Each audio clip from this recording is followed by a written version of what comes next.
Buen día y bienvenidos al módulo Endocrinología de Farmacología 1 de la Cátedra 2 de la Subcomisión Lerman Rojas Sánchez de Paz. Mi nombre es Nicolás Rey y con mi compañera Florencia Zitanich vamos a hablarles sobre un tema sumamente importante, que son fármacos en el tratamiento de la diabetes mellitus. ¿Por qué decimos importante? Porque la diabetes mellitus es un conjunto de trastornos metabólicos que es sumamente prevalente a nivel mundial. Y todos, absolutamente todos los que estén escuchando esta clase van a encontrarse en algún momento con algún paciente que tome estos fármacos, que los utilice, van a indicar probablemente recetar y ver efectos adversos de los mismos. Y por esto es importante que lo sepan y que tengan presente esta clase. Dicho esto, vamos a empezar con la organización de la clase. En el punto 1 vamos a ver las generalidades de la diabetes mellitus, que es lo primero que vamos a ver. Esto engloba la definición, clasificación, fisiopatología, clínica y diagnóstico. Y el punto 2, que es lo que hoy venimos a tratar y a hablar, que son los fármacos para el tratamiento de la diabetes mellitus, dentro de los cuales tenemos la insulina y los fármacos no insulínicos. Vamos con el punto 1, que son las generalidades de la diabetes mellitus, que es un aspecto más introductorio. En cuanto a la definición, diabetes deriva del griego sifón o a través, que se correlaciona con el término poliuria. Y esto está dado porque los pacientes que padecían diabetes en la antigua Grecia se sentían atravesados por las grandes cantidades de orina que tenían que eliminar a lo largo de todo el día.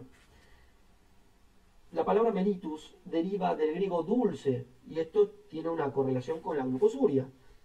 ¿Por qué dulce? Porque justamente los griegos probaron la orina, vieron que era dulce y le pusieron mellitus. La diabetes mellitus es un grupo de trastornos metabólicos que tienen como denominador común la hiperglucemia, que está dada por una disminución de la secreción de insulina o un aumento de la resistencia a la misma. ¿Y por qué no ambas en algunos casos?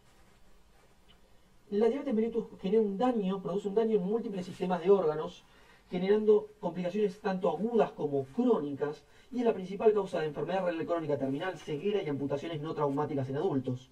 Ya hasta acá vemos por qué la importancia del tratamiento. Continuemos. En cuanto a la clasificación, vamos a hablar puntualmente de dos, que es la diabetes mellitus tipo 1 y la diabetes mellitus tipo 2, que son las más comúnmente conocidas, pero también tenemos otros tipos de diabetes. Tenemos a las alteraciones del metabolismo de la glucosa, otros tipos específicos de diabetes mellitus y por último la diabetes mellitus gestacional. En cuanto a la fisiopatología, la diabetes mellitus tipo 1 y la diabetes mellitus tipo 2 tienen dos fisiopatologías completamente diferentes. En cuanto a la diabetes mellitus tipo 1, es de origen multifactorial, es decir, que incluye tanto la genética como el ambiente, son de importancia para que se desarrolle. Tenemos acá el páncreas, si le hacemos un zoom en los islotes de Langerhans, vemos que hay varios tipos celulares. El único tipo que nos interesa ahora en esta clase son las células beta. Las células beta son las que se encargan de sintetizar insulina. Lo que ocurre en la fisiopatología de la diabetes mellitus tipo 1 es que hay un ataque del sistema inmune hacia lo que son las células beta del páncreas.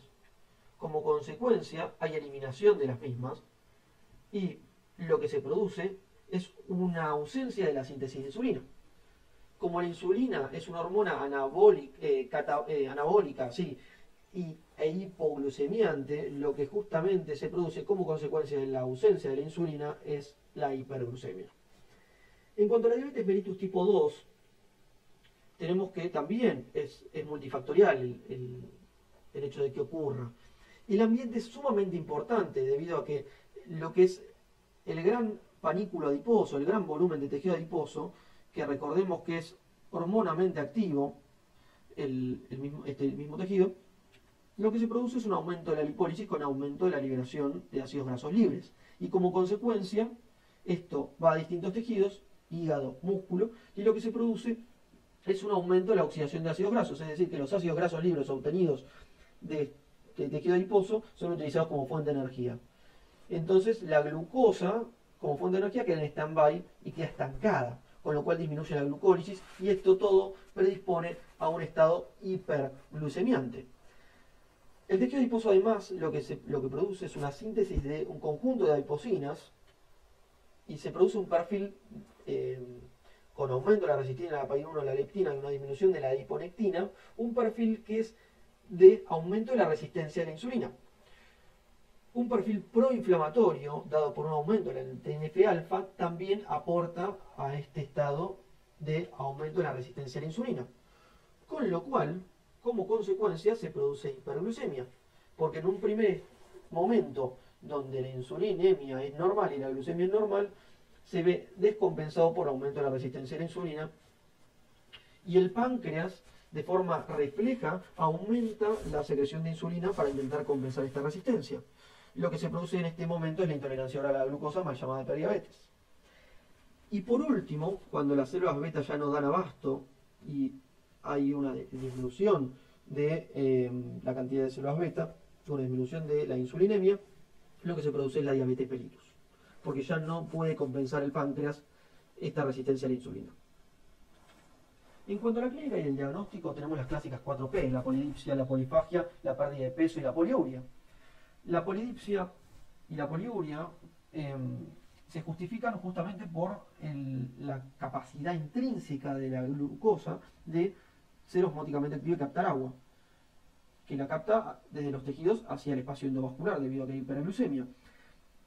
Y lo que se produce como consecuencia es la deshidratación de los distintos tejidos, y la polidipsia refleja esta deshidratación.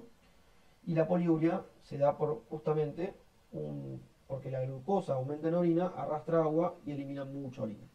La polifagia y la pérdida de peso están dados justamente por un estado hipercatabólico, dado por la ausencia de insulina. Entonces, justamente por eso se producen estos síntomas.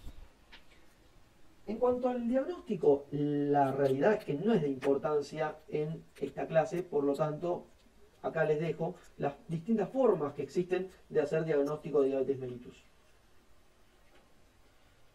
Ahora hablaremos de lo que hoy nos trae a colación y lo más importante en el día de la fecha, que son fármacos para el tratamiento de la diabetes mellitus, y de lo que vamos a hablar en este momento. ¿Cuáles son los fármacos para el tratamiento de la diabetes mellitus? Por un lado tenemos la insulina, de la cual les voy a hablar en breve.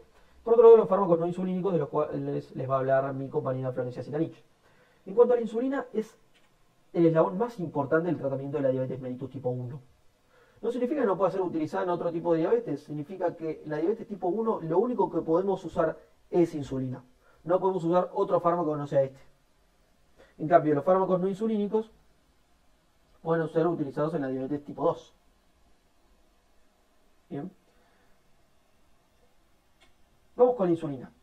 La insulina, como mecanismo de acción, sabemos primero que es una hormona proteica, que está, digamos, formada por una cadena alfa y una beta, unidas por puentes disulfuro, y a su vez un péptido C que las une a las dos cadenas desde sus extremos.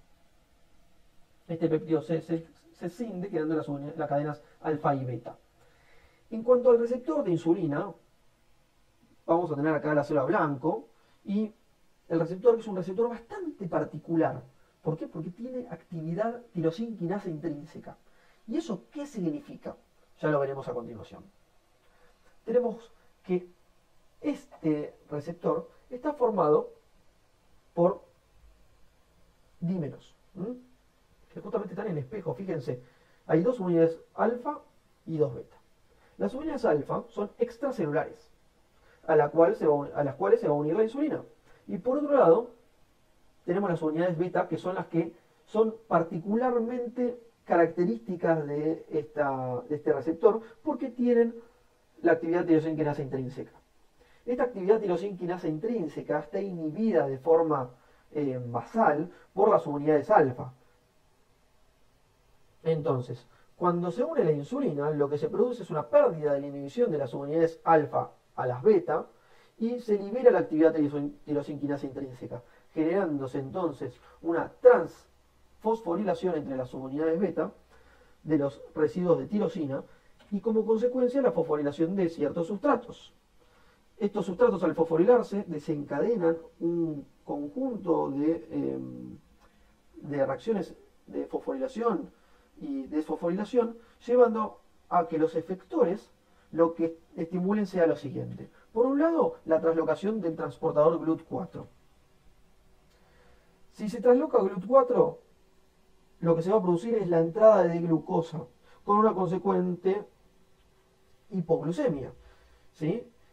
Por otro lado, la glucosa que es ingresada a la célula va a ser utilizar distintas vías metabólicas. Va a ir a la glucólisis, es decir, a la utilización de energía a través de la glucosa. La glucogenogénesis, es decir, a través de esta glucosa se sintetiza glucógeno, o por otro lado la vía de las pentosas. A su vez, se va a estimular la glucogenogénesis, como dijimos, la formación de glucógeno a raíz de glucosa. Se va a estimular la síntesis proteica y se va a estimular la lipogénesis. Es decir, toda la síntesis de cosas más grandes a raíz de un recurso más chico. Con lo cual, la insulina es una hormona anabólica. Ahora bien, todo esto que dijimos hace que la insulina produzca aumento de peso, por eso en la lipogénesis, aumento de síntesis proteica, y glucogenogénesis se produce el aumento de peso de la persona. La insulina produce aumento de peso. Y por otro lado, como dijimos, a través de los transportadores GLUT4 se produce el ingreso de la glucosa, cosa de que nos muestra la característica hipoglucemiante de la insulina. En cuanto a las acciones farmacológicas, entonces, a pasar en limpio, la insulina estimula en el hígado la glucogenogénesis y la glucólisis. En el músculo capta glucosa a través de GLUT4 y una vez que la captó, aumenta la glucogenogénesis y aumenta la síntesis proteica a través de la glucosa. Y en el tejido adiposo, además de captación de glucosa a través de los GLUT4, va a producirse lo que es la lipogénesis, con la consecuente aumento de peso, así como también el aumento de síntesis proteica también produciría aumento de peso. Por otro lado, lo que va a hacer la insulina va a ser inhibir justamente la gluconeogénesis, es decir, si ya tengo glucosa la voy a utilizar o la voy a almacenar, pero no quiero hacer glucosa de nuevo porque no me sirve. Y por otro lado, la glucogenólisis, es decir, si yo voy a utilizar la glucosa y voy a formar glucógeno a raíz de esa glucosa, ¿por qué la voy a degradar el glucógeno si lo que quiero es justamente sintetizarlo? Por eso va a inhibir esto. Además, va a inhibir el catabolismo proteico. Si yo aumento la síntesis proteica con la insulina, voy a disminuir el catabolismo proteico en el músculo. Y por otro lado, en el tejido adiposo va a disminuir la lipólisis, porque si estimulo la lipogénesis, voy a inhibir la vía opuesta. Por lo tanto, la insulina es una hormona, de vuelta, una hormona proteica anabólica. Vamos a hablar entonces de la clasificación y la farmacocinética de las insulinas. Bueno, hablemos de la clasificación y la farmacocinética de la insulina. Primero cabe recalcar que hay dos momentos en la síntesis de la insulina, por así decirlo. Por un lado, en una situación donde yo, por ejemplo, no como, estoy en ayunas, pero necesito mantener una glucemia dentro de los límites normales. Entonces, lo que hago es mantener una síntesis de insulina basal que se mantenga a lo largo de todo el día para evitar que se produzcan alteraciones en los niveles de la glucemia. Y por otro lado, hay una otra situación en la cual se produce un aumento en la síntesis de insulina, que es frente a las comidas ricas en hidrato de carbono, para evitar justamente picos de glucemia postprandial. Que se produce una síntesis abrupta de la insulina contrarrestando el pico de glucemia que se produciría si nosotros no produciésemos un aumento de la síntesis de insulina en ese momento. Esto ocurre fisiológicamente, pero nosotros, por ejemplo, en la diabetes tipo 1, que tenemos que reemplazar al paciente con insulina porque tiene ausencia de insulina, tenemos que simular esta secreción fisiológica de la insulina. Para eso tenemos dos tipos de insulinas que vamos a utilizar. Por un lado, la acción prolongada o basal, que justamente tiene una duración de acción larga o intermedia, que a mí me va a permitir justamente mantener los niveles de glucemia durante todo el día de forma regular, dentro de los niveles normales.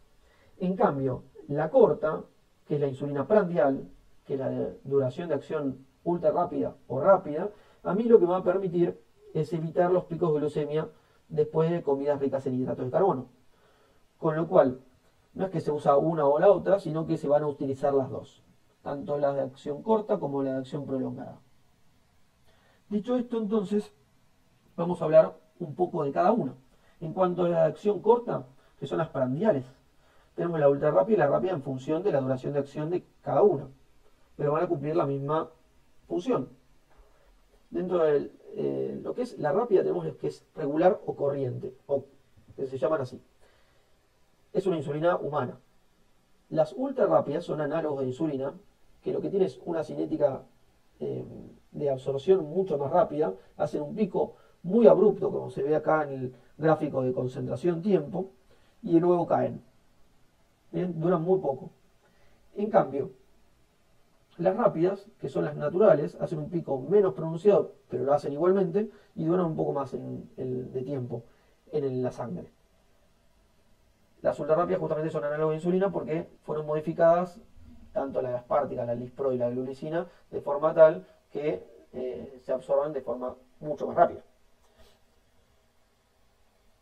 Después, la acción prolongada, la intermedia, que es la NPH, es natural, y la lenta, o de Temir, Glargina o de Gludec, que son lentas las tres, son análogos de insulina, que se sintetizan a raíz de las insulinas humanas. Absolutamente todas las insulinas se administran por vía subcutánea. ¿Por qué? Y esto es sumamente importante, se administran todas por vía subcutánea. ¿Por qué? Porque son proteínas. Las proteínas se degradan a nivel del tubo digestivo, con lo cual, si nosotros ingiriésemos la insulina por vía oral, se degradaría a nivel del tubo digestivo, a nivel intestinal, y no serviría para nada. En cambio, al dar la subcutánea, bypaseamos, salteamos esta degradación y hacemos que la insulina sea utilizable. Además, la rápida, fíjense que se puede utilizar por vía endovenosa y por vía intramuscular. Por vía endovenosa para urgencias, como la cetocidosis diabética o el síndrome hiperosmolar ornocitóxico, y por vía intramuscular prácticamente no se utiliza porque genera mucho dolor. En cuanto al inicio de acción, fíjense que las de acción corta inician a los 15 minutos la ultra rápida y a la media hora la rápida.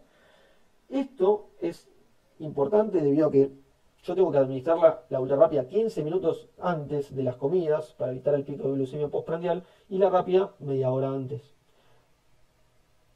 El pico, después tienen un pico, como dijimos, y por otro lado, fíjense que la duración es relativamente corta. Las prolongadas, fíjense que la NPH, que tiene una acción intermedia, tiene una duración de acción de 10 a 16 horas. Eso hace que se tenga que administrar 2 veces por día. En cambio, las lentas, en su gran mayoría, se administran una sola vez por día, debido a, fíjense, la duración de acción. Y la de Gludec es la más prolongada de todas. La glargina es la intermedia, que se administra también una vez por día, igual que la de Gludec, y la de Temir puede que se administre en algunos casos una sola vez por día porque no alcanza. Perdón, 2 veces por día porque no alcancé con una. Bien, ¿qué es importante de la cinética de la NPH versus las de acción prolongada? Fíjense que la NPH tiene que se produce el pico a las 6 a 10 horas. En cambio, la lenta no tiene pico. Si acá lo ven en el gráfico de concentración-tiempo, la NPH tiene un pico acá. Y la de acción prolongada, fíjense que tiene una meseta. ¿Esto es importante? Sí. ¿Por qué? Porque si yo quiero imitar una secreción basal de insulina, igual que la fisiología de la insulina natural del cuerpo humano, lo más, lo más parecido a la realidad son las de acción prolongada. Fíjense que no tiene pico. Al no tener pico, la glucemia no baja tan abruptamente, a diferencia de la NPH, que al tener un pico, este pico de NPH se correlaciona a su vez con un valle en la glucemia. Con lo cual hay mucho mayor riesgo de hipoglucemia con la intermedia, es decir, con la NPH, que con la acción lenta. Esto es importante porque ya vamos hablando de los efectos adversos de las insulinas. Sigamos entonces. ¿De qué depende la absorción luego de administrada subcutánea la insulina? Y va a depender del sitio de acción. Se puede administrar en abdomen, glúteos, muslos, deltoides, entre otros.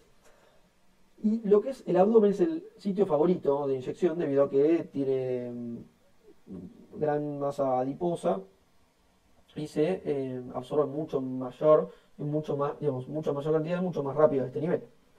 En cambio los otros, digamos, la insulina se absorbe, pero no son sitios tan favoritos. El tipo de insulina varía también. ¿Por qué? Porque la absorción es mucho mayor, mucho más rápida además, con las insulinas de acción ultra rápida en comparación con las de acción rápida o la de acción prolongada. El flujo sanguíneo también hace que, digamos, de que la absorción disminuya o aumente. El flujo sanguíneo subcutáneo, al aumentar con masajes o ejercicio, puede hacer que aumente la absorción de la insulina. Ojo con el ejercicio, porque recordemos que tanto la insulina como el ejercicio traslocan GLUT4 y eso predispone a hipoglucemias. Hay que tener mucho cuidado con el paciente que padece diabetes de darle insulina previo al ejercicio porque aumentamos el riesgo de hipoglucemia. Además de que el flujo sanguíneo subcutáneo va a aumentar y como consecuencia la absorción de la insulina. El tabaquismo, al generar vasoconstricción, disminuye la absorción de la insulina. La actividad muscular regional, fíjense que sucede lo siguiente: si uno hace ejercicio en algún, digamos, con localización de algún músculo, por ejemplo, hace ejercicio de cuádriceps y después se inyecta en el muslo, probablemente se va a absorber mucho más la insulina que si no hiciese actividad muscular. Por ejemplo, el volumen y la concentración de insulina inyectada también. A mayor volumen y mayor concentración de insulina inyectada, mayor absorción. Y por último, la profundidad de la inyección. No es lo mismo una inyección subcutánea que una intramuscular. Recordemos, la intramuscular no se administra de esta forma por una cuestión de que produce dolor. Sin embargo, la intramuscular genera mucho más absorción que la subcutánea. En cuanto a la posología, fíjense que la acción, tenemos un gráfico que muestra la acción de la insulina en función de las comidas. Y tenemos acá que las comidas van a ser representadas en rojo y acá una flecha en negro que es el sueño. De acá para acá el paciente está durmiendo y de acá para acá el paciente está despierto. Acá tenemos una insulina de acción prolongada que yo la administro a la noche antes de dormir y se mantiene hasta el otro día. En el mismo horario la vuelvo a administrar. Esto para mantener los niveles de glucemia en ayunas normales. Ahora bien, en los momentos donde como, ejemplo en el desayuno, que ahí se observa en el gráfico, yo tengo que administrar una insulina que sea de acción corta, que sea basal, que sea prandial. Entonces administro, por ejemplo, una ultra rápida. 10 a 15 minutos antes de la comida, administro la ultra rápida. Evito el pico de glucemia postprandial. En el almuerzo, hago lo mismo. Y en la cena, hago lo mismo. Y acá vuelve a empezar el ciclo. ¿Sí? Este es el desayuno. En lugar de acción prolongada, también puedo utilizar de acción intermedia. Pero recuerden que la de acción intermedia tiene un pico y hay que tener mucho cuidado con que estos picos, al juntarse de alguna forma y generar mucha hipoglucemia, hay que tener cuidado que le ocurra al paciente a la noche. Hay que tener mucho cuidado con las hipoglucemias nocturnas, porque el paciente no se da cuenta que está teniendo una hipoglucemia. Los síntomas de la hipoglucemia generalmente son síntomas simpáticos. Si el paciente está durmiendo, no los detecta y esto puede ser algo muy grave. La hipoglucemia es mucho peor que la hiperglucemia en la diabetes. En cuanto a efectos adversos de la insulina, tenemos los sistémicos y los locales. Dentro de los sistémicos, y esto se lo tienen que tatuar a fuego, por eso lo puse en negrita, subrayado, y en signo de exclamación, y en mayúscula, hipoglucemia. No se lo pueden olvidar. Importantísimo. Además, recordemos que produce un aumento de peso, como dijimos, la insulina por ser una hormona anabólica. Ojo con la disminución del potasio, porque en ciertas situaciones, como por ejemplo una acidosis metabólica donde se produce un intercambio entre potasio y protón, al haber mucho protón afuera de la célula, se genera el ingreso de protón a la célula y en contra el transporte con potasio, o sea que el potasio sale de adentro de la célula hacia afuera y queda en la sangre, el potasio se suele eliminar, ¿no? Una acidosis metabólica como por ejemplo la acidosis diabética. Sumado a esto, si yo administro insulina en en esta situación donde el potasio que queda afuera se termina eliminando por vía renal, generando una hipocalemia, si yo administro insulina, que encima la insulina tiene como mecanismo de acción estimular la bomba sodio-potasio ATPasa, meto potasio dentro de la célula y agravo la hipocalemia. Con lo cual es sumamente importante en las complicaciones agudas de la diabetes, como por ejemplo la cetoacidosis diabética, tener muy en cuenta tener que administrar el potasio para evitar la hipocalemia y medir estrictamente el potasio para evitar la hipocalemia. Es un efecto adverso sumamente grave en estas situaciones.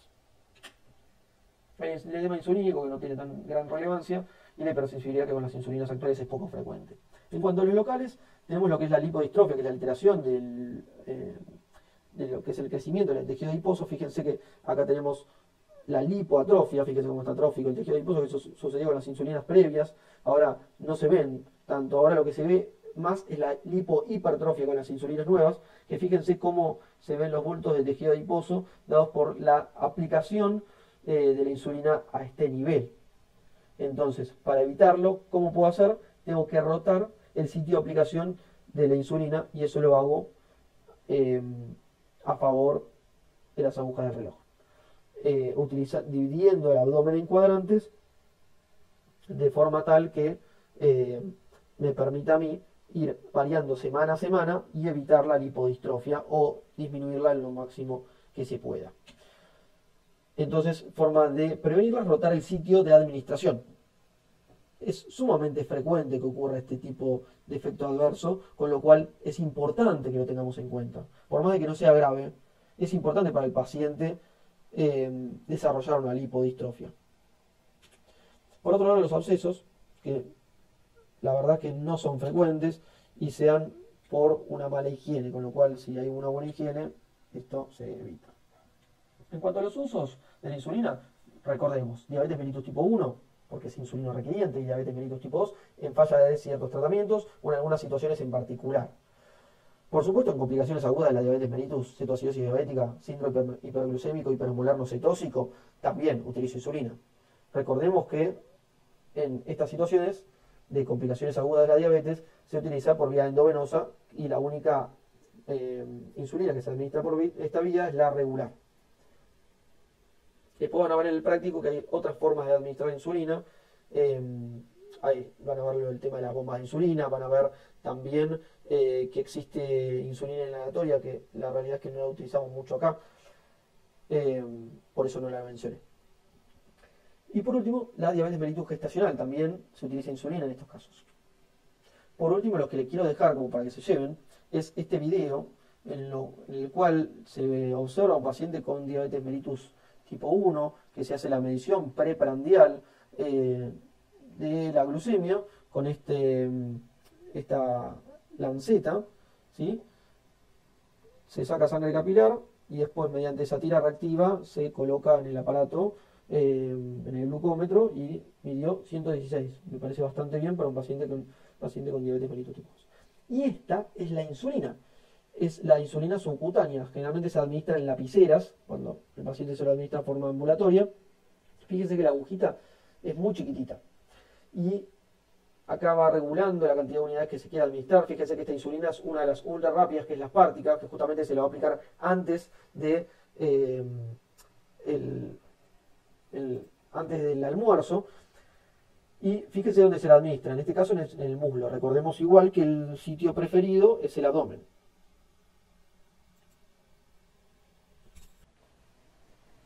Ya terminamos con la primera parte. Espero que se hayan llevado algo de la misma y sobre el tema de insulinas, que repito, es sumamente importante saber insulinas, no solamente para la materia, sino también para la vida. Así que los dejo con mi compañera, con Florencia Zitanich, para que vean fármacos no insulínicos. Hasta la próxima, y al final de la presentación están nuestros mails por si nos quieren escribir por cualquier duda. Que anden bien. Hola, buen día. Mi nombre es Florencia Siltanich, soy ayudante de segunda de la cátedra y les voy a estar dando la parte de los fármacos no insulínicos. Bien, en primer lugar les puse esta diapositiva para que puedan ver que los fármacos no insulínicos actúan en distintos niveles del organismo, ¿sí? Puede ser, por ejemplo, a nivel del músculo, del tejido adiposo, del hígado, del tubo digestivo, del páncreas y del riñón. Ahora vamos a ir viendo cada uno, pero era para que vean que son muchos lugares, muchos fármacos, por lo tanto es útil agruparlos y clasificarlos según su mecanismo de acción o su acción. En primer lugar tenemos los insulinos sensibilizantes, después los secretadores de insulina, los que disminuyen la absorción de glucosa, los que tienen efecto incretina y los glucosúricos. Vamos a arrancar primero con los insulinos sensibilizantes. Dentro del grupo de estos se encuentran las bibonías y las tiazolinidionas, ¿sí? Entonces, el primer fármaco que vamos a ver es la metformina, que se encuentra en el grupo de las bibonías, ¿sí? Entonces, la metformina es el principal fármaco del grupo de las bibonías y es uno de los fármacos más importantes que tienen que saber porque es de los que más se usan en diabéticos tipo 2.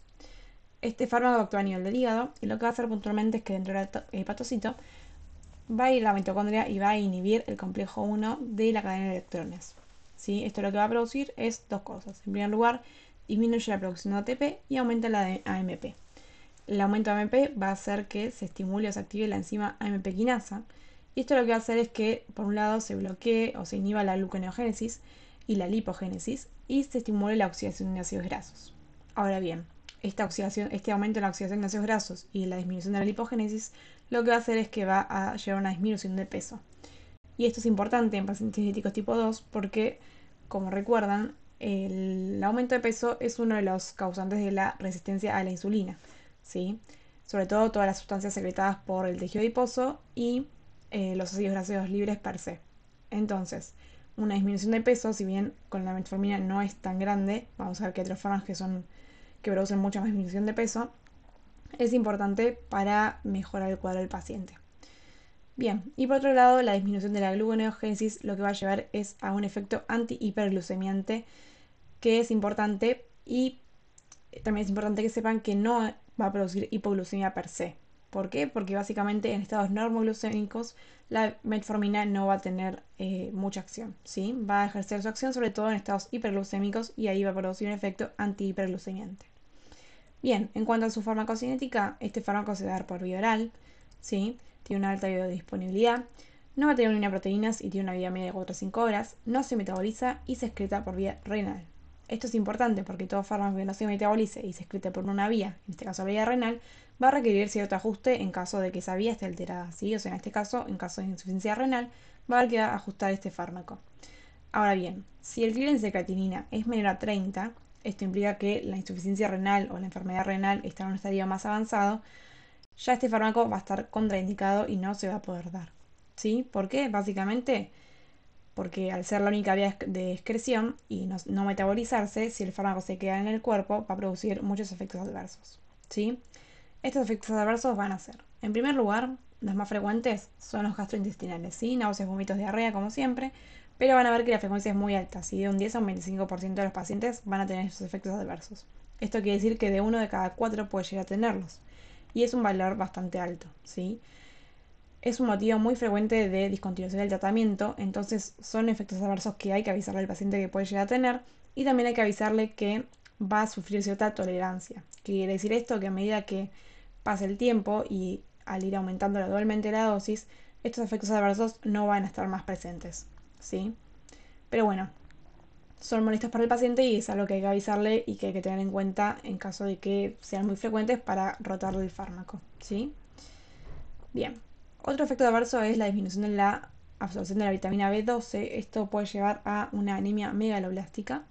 Y por otro lado, también puede haber una acidosis láctica. Esto se explica por su mecanismo de acción, porque si recuerdan de bioquímica, al inhibir el complejo 1 de la cadena de electrones, lo que va a producir básicamente es un aumento o la estimulación de la glucólisis anaeróbica. Esta va a llevar a un aumento en la producción de ácido láctico y bueno, un ácido láctico en exceso podría producir una acidosis láctica, ¿sí? Esto no se da normalmente, se da sobre todo en situaciones en las que ya hay una hipoxia de base, ¿sí? Y en esas situaciones la metformina va a estar contraindicada. Por ejemplo, cuando hay una insuficiencia renal, ¿sí? Entonces, también está contraindicada si hay una enfermedad pulmonar grave, una insuficiencia hepática grave, una insuficiencia renal, como dije, una enfermedad cardíaca también grave o una insuficiencia cardíaca descompensada, diría mejor. En casos de alcoholismo, ¿sí? En casos de que haya infecciones sistémicas. ¿Por qué todo esto? Básicamente porque todas estas situaciones lo que van a hacer es promover o a ayudar a que haya más acidosis láctica, ¿sí? Aumenta el riesgo de acidosis láctica. Entonces, en estos casos, no estaría bueno dar metformina. Y por último, hay una contraindicación que es medio relativa, que es la del embarazo. ¿Por qué relativa? Porque en realidad no se vio en ningún estudio que haya teratogénesis en sí en los humanos, pero nada, se sabe que en caso de embarazadas con diabetes el fármaco de elección es la insulina. Pero si hay una mujer que se queda embarazada y que ya estaba con tratamiento con metformina, no es que hay que correr y rotar la insulina ya, ¿sí? O sea, no pasaría nada. Bien, eso es en cuanto a la metformina. Ahora pasamos al otro grupo dentro de los insulinos sensibilizantes, que son las tiazolidinedianas. Estos fármacos, como ven ahí, van a actuar más que nada a nivel del tejido adiposo y del músculo. ¿Dónde van a actuar? En este caso van a actuar a nivel nuclear, ¿sí? Se van a unir y van a estimular un receptor nuclear, que es el PPAR gamma. Este receptor lo que va a hacer es modular la transcripción génica, ¿sí? Esto va a tener distintos efectos. Por un lado, va a aumentar la captura de ácidos grasos libres y va a producir una diferenciación adipocítica. Por otro lado, va a aumentar la captura de glucosa por parte del músculo y a nivel del hígado va a disminuir la gluconeogénesis. Lo que quiero que recuerden es que este grupo, más que nada, lo que va a hacer es actuar a nivel de el tejido adiposo, ¿sí? Y de esa forma va a contribuir al aumento de la sensibilización a la insulina. ¿Cómo? Básicamente porque, como dijimos, los ácidos grasos libres forman parte del mecanismo de resistencia a la insulina, ¿sí? Y por otro lado, porque la diferenciación adipocítica lo que va a hacer es que va a pasar de haber mucha grasa visceral a más grasa subcutánea, ¿sí? Y si recuerdan, la grasa visceral era la que era más mala, que digamos, y la que estaba más asociada a la resistencia a la insulina. ¿Y por qué esto? Porque básicamente la grasa visceral era la que producía ciertas moléculas como la leptina, la resistina, que contribuían a la resistencia a la insulina, ¿sí? En cambio, con esta diferenciación adipocítica va a haber un poco más de grasa subcutánea y más producción de adiponectina, por ejemplo, que no producía resistencia a la insulina, sino que de hecho contribuían a la sensibilización a la insulina. Bien, en cuanto a la farmacocinética, estos fármacos van a ser la rosiglitazona y la pioglitazona, se van a dar por vía oral, van a tener una alta cantidad de proteínas, se van a metabolizar y excretar por vía hepática. Otra cosa a recordar de estos fármacos es que como el mecanismo de acción es a nivel nuclear, van a tener una acción lenta. Esto quiere decir que requiere cierto tiempo para que se vean los efectos, ¿sí? Sobre todo de 1 a 3 meses. Ahora bien, en cuanto a los efectos adversos de estos fármacos, es importante que recuerden que yo les dije que actúan más que nada a nivel del tejido adiposo, pero no van a producir una disminución de peso, de hecho van a producir un aumento de peso, ¿sí? Y a su vez van a producir un aumento en la retención de líquidos con la formación de edemas. Estos edemas podrían contribuir a desarrollar una insuficiencia cardíaca, ¿sí? Por la retención de líquidos o por la sobrecarga de líquidos en el corazón. Y por otro lado, también el exceso de líquidos produciría una dilución del hematocrito, ¿sí? Bien, entonces, ¿en qué pacientes van a estar contraindicados estos fármacos? Básicamente en pacientes que ya tengan una insuficiencia cardíaca de base, en pacientes con una insuficiencia hepática, porque es el mecanismo de metabolismo y excreción, y en pacientes con osteoporosis, pero esto más que nada porque aumenta el riesgo de fracturas por los edemas. Bien, eso en cuanto a los insulinos sensibilizantes. Ahora pasemos al segundo grupo, que es el de los secretagos de insulina. Bien. Dentro de los secretagos de insulina tenemos dos grupos, las sulfonilureas y las meglitinidas, que ambos dos van a actuar a nivel del páncreas. Iniciamos por las sulfonilureas. Bien, si recordamos algo de fisio, vamos a recordar que en el páncreas hay unas células, que son las células beta, que van a tener unos receptores que son los GLUT2.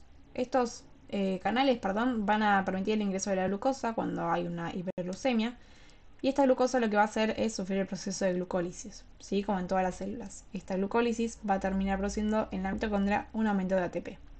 Esta ATP lo que va a hacer básicamente es inhibir un canal de potasio sensible a ATP. Entonces, si inhibimos este canal de potasio, el potasio se va a quedar en el intracelular, ¿sí? Como se queda dentro de la célula, lo que va a hacer es que va a aumentar el potencial de la membrana, va a llegar a una despolarización celular, y eso va a hacer que se activen los canales de calcio dependientes de voltaje. De esta forma el calcio puede ingresar y va a permitir la liberación de insulina que ya estaba formada en estas células, ¿sí? Bien, ahora, ¿qué es lo que sabemos de las sulfonilureas? Sabemos que estos fármacos van a actuar directamente en el canal de potasio sensible a ATP, donde en un complejo que se llama complejo sur, lo que van a hacer básicamente es bloquear este canal de potasio sensible a ATP. De esta forma, aún en ausencia de insulina, el potasio se va a quedar en el intracelular, va a despolarizar la célula, va a permitir el ingreso de calcio y de esta forma va a permitir la liberación de la insulina. Bien, como fármacos tenemos dos generaciones. Por un lado tenemos la primera, que es la de la clorpropamida y la tolutamida. Estos fármacos ya no se usan. Y los que sí se usan son los de la segunda generación, que son la glibenclamida, la glipizida, la gliclazida y la imipirida. También la glibenclamida ya no se estaría usando mucho. Bien, entonces, estos fármacos se dan por vía oral y su biodisponibilidad disminuye con alimentos, tienen un alto nivel de proteínas, se metabolizan en el hígado y se excretan por vía renal. En cuanto a efectos adversos, es muy importante que recuerden que estos fármacos producen hipoglucemia. ¿Sí? ¿Por qué es importante? Porque todos los pacientes diabéticos tienen riesgo de sufrir hipoglucemia y en muchos casos la hipoglucemia es más grave que la hiperglucemia. ¿Sí? Entonces, es algo a tener en cuenta y es algo que hay que avisar a los pacientes de que puede ser que les baje mucho la glucosa. ¿Sí? Entonces tienen que estar atentos a los síntomas de la hipoglucemia. Por otro lado, estos fármacos también pueden producir un aumento de peso que terminaría siendo perjudicial para la fisiopatología de la diabetes tipo 2 y la resistencia a la insulina. Y otros efectos adversos pueden ser los gastrointestinales como las náuseas, vómitos, puede haber rash en la piel o reacciones de hipersensibilidad, puede haber colestasis y puede haber alteraciones hematológicas como anemia o arenocitosis. Bien, ¿y en quiénes va a estar contraindicados estos fármacos? Básicamente en todos los pacientes que tengan una insuficiencia hepática, una insuficiencia renal, en embarazo y lactancia y obviamente en pacientes diabéticos tipo 1 porque los diabéticos tipo 1 no tienen insulina, entonces no se va a poder secretar nada básicamente. ¿Sí? Por otro lado, también recuerden que siempre que haya situaciones como de infecciones, estos fármacos también están contraindicados y en general, siempre que haya una infección, se va a rotar cualquier fármaco que se esté usando a la insulina. ¿Sí? Bien. Eso por un lado de las sulfonilureas. Ahora tenemos a las meglitinidas que van a actuar casi en el mismo lugar. ¿Sí? Donde en el páncreas, en nuestras células beta, van a bloquear también este canal de potasio sensible a ATP. De esta forma, igual que las sulfonilureas, por más que lo hagan en otro lugar, ¿sí? O sea, no es en el complejo sur, es en otro sitio, pero no importa, bloquean el mismo canal, eso va a hacer que el potencial de membrana aumente, se despolarice la célula, ingrese el calcio y aumente la liberación de insulina. En ausencia de glucosa todo esto. Bien, tenemos dos fármacos que son la repalinida y la natelinida, ¿sí? Estos fármacos derivan de uno de los fármacos de las sulfonilureas, que es la glibenclamida, y se dan antes de las comidas por vía oral, tienen una rápida absorción y una vida media muy corta, ¿sí? ¿Esto por qué me importa? Porque estos fármacos van a disminuir el pico de glucemia postprandial, ¿sí? Esto es relevante porque es uno de los picos de glucemia que vamos a tener que controlar en los diabéticos, ¿sí? Bien, entonces, estos fármacos en general se metabolizan por el CYP. Esto también me interesa porque puede haber interacciones con otros fármacos. Y la repalinida se excreta por vía hepática y la natelinida por vía renal. ¿Qué efectos adversos van a tener? Muy parecidas a los de las sulfonilureas, ¿sí? También hay mucho riesgo de hipoglucemia, sobre todo con la repalinida, ¿sí? También hay un riesgo de aumento de peso. Bien, y en qué va a estar contraindicado, sobre todo en insuficiencia hepática, porque no se van a poder metabolizar, y obviamente en pacientes diabéticos tipo 2, ¿sí? Perdón, tipo 1, justamente porque no va a tener insulina para secretar. Bien, ahora, hay otro grupo que es los que disminuyen la absorción de glucosa. Estos fármacos ya no se están usando acá en Argentina, entonces solamente puse la clasificación como para que tengan en cuenta que existían y que saber que actúan a nivel del intestino, ¿sí? Pero estos ya no se están usando, así que los vamos a dejar de lado. El siguiente grupo son los fármacos que tienen un efecto incretina. Para poder hablar de los fármacos que tienen un efecto incretina, lo que hay que hacer primero es recordar algo de fisiología. Si recuerdan, cuando comíamos alimentos ricos en carbohidratos, estos iban a estimular directamente a las células L intestinales. Estas células lo que iban a hacer es aumentar la liberación de incretinas, ¿sí? Que están producidas en estas mismas células que les acabo de mencionar. Estas incretinas, ya sea el BIP o el GLP-1, se iban a ir a unir a su receptor de incretinas en las células beta del páncreas. Este receptor está acoplado a una proteína GS que va a estimular la adenyloxiciclasa. Esta va a producir un aumento de AMP cíclico que va a estimular la enzima PKA. Esta enzima va a hacer dos cosas. En primer lugar, va a producir un estímulo directo para la liberación de insulina. Y en segundo lugar, lo que va a hacer es inhibir el canal de potasio sensible a ATP. Esto, como ya mencionamos, va a hacer que ingrese el calcio y que esto favorezca la liberación de insulina.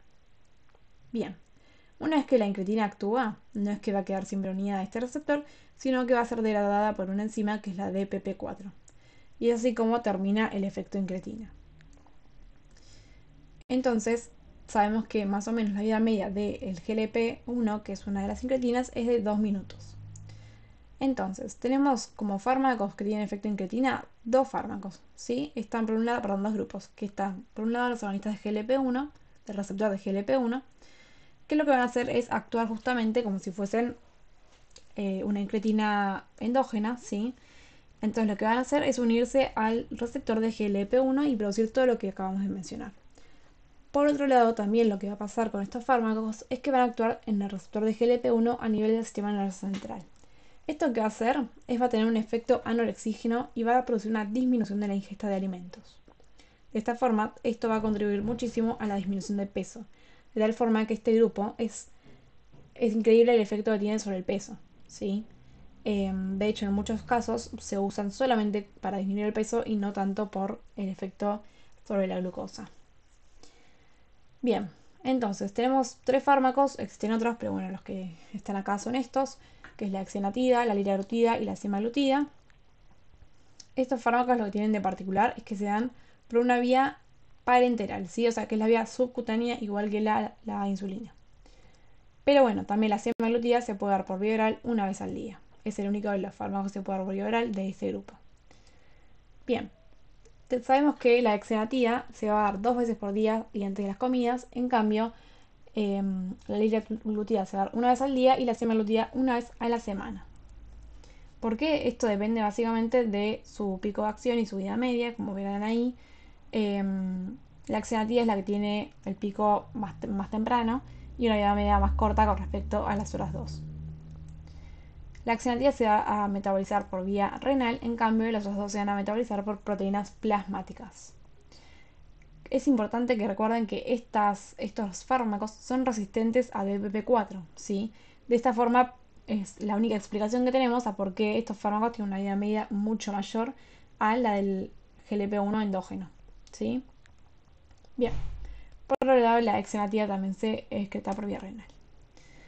En cuanto a los efectos adversos, sabemos que los gastrointestinales son los más frecuentes, ¿sí? Va a haber náuseas en un 40 a un 50% de los pacientes, vómitos, puede haber dispepsia, más que nada por una disminución del vaciamiento gástrico que también producen estos fármacos, y podría llegar a producir hipoglucemia, pero solamente si se da con otro hipoglucemiante. Por sí solo no la producirían.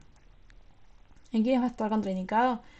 Básicamente en pacientes con insuficiencia renal, sobre todo la exenatida, porque es su vía de metabolismo y excreción. En pacientes diabéticos tipo 1, claramente, porque no hay insulina. En pacientes con un cáncer medular de tiroides, y esto se explica porque supuestamente a nivel de la médula tiroidea hay receptores de GLP-1 y estos fármacos, al ser agonistas de este receptor, podría promover el crecimiento de la médula tiroides. Bien, y por otro lado, tampoco se haría en pacientes con pancreatitis porque se vio que aumenta el riesgo de producir pancreatitis aguda. Bien, por otro lado, hay que destacar que estos fármacos agonistas del receptor de GLP-1 son uno de los grupos de elección en pacientes con patología cardíaca, ¿sí? Sobre todo por este efecto a nivel de la disminución del peso. Bien, por otro lado tenemos otros fármacos que son los inhibidores de DPP4, ¿sí? Lo que van a hacer básicamente es, como dice el nombre, inhibir esa enzima que degradaba las incretinas endógenas, ¿sí? Como inhiben esta enzima, lo que van a hacer básicamente es aumentar la vida media de las incretinas. Esas incretinas van a aumentar la liberación de insulina como lo hacen normalmente. Bien, en cuanto a su farmacocinética, tenemos 4 fármacos: la sitagliptina, saxagliptina, linagliptina y vildagliptina. La vilda es la que más se usa y viene como formulada muchas veces con metformina, por ejemplo. Bien, se van a dar por vía oral, ¿sí? Tiene una duración de acción más de 12 horas y esto es importante porque van a poder disminuir tanto la glucemia en ayunas como la postprandial. Tiene una baja unidad de proteínas, excepto la linagliptina. No se metabolizan excepto la saxagliptina, que se metaboliza por CYP3A4 y puede tener interacciones. Y se excretan por vía renal, excepto la linagliptina, que es por vía hepática. En cuanto a los efectos adversos, estos fármacos tienen un muy buen perfil de efectos adversos, es decir, que casi que no se ven sus efectos, ¿sí? ¿En quiénes van a estar contraindicados? Claramente en pacientes diabéticos tipo 1, porque no van a tener insulina, en pacientes con insuficiencia renal y hepática por su metabolismo o excreción. Bien, por último tenemos a los fármacos glucosúricos. ¿Sí? En este grupo se encuentran las unidades de SGLT2, que es un grupo de fármacos que está muy en auge hoy en día, no solo para el tratamiento de la diabetes, sino también para el de la insuficiencia cardíaca. Bien, estos fármacos actúan a nivel renal. ¿Sí? ¿Qué es lo que van a hacer? Como dice su nombre, van a inhibir a un canal, que es el SGLT2, ¿sí? Que está ahí a nivel de las células del túbulo contorneado proximal. Este canal normalmente lo que hace es reabsorber desde la luz del tubular hacia la célula tanto sodio como glucosa. ¿Sí? Entonces, los inhibidores de SGLT2, al inhibir a este canal, lo que no van a permitir es justamente la absorción del sodio y glucosa. Entonces, tanto sodio como la glucosa se van a perder por la orina. Bien, esto va a hacer, en definitiva, un aumento en la excreción de la glucosa, del sodio y siempre acompañado del sodio va el agua. ¿Sí? Bien, entonces, en cuanto a su farmacocinética, estos fármacos son tres, son la canaglifosina, la empaglifosina y la dapaglifosina. Se van a dar por vía oral con una alta biodisponibilidad. Van a tener un pico de concentración a la 1 o 2 horas, una bebida media de 12 horas, por lo tanto se pueden llegar a dar una vez al día, y un alto en proteínas. Se van a metabolizar por la glucuronidación, es decir, no por CYP, o sea, no tienen tantas interacciones, y se van a excretar por vía renal, que es el mismo sitio de acción y a su vez, tanto como metabolitos como fármaco activo. O sea, recuerden que al actuar a nivel del riñón yo voy a necesitar que el fármaco activo llegue a la luz tubular porque si no, no me va a funcionar. ¿Sí? Bien, ¿qué efectos adversos van a producir? Básicamente son muy deducibles en base a su mecanismo de acción.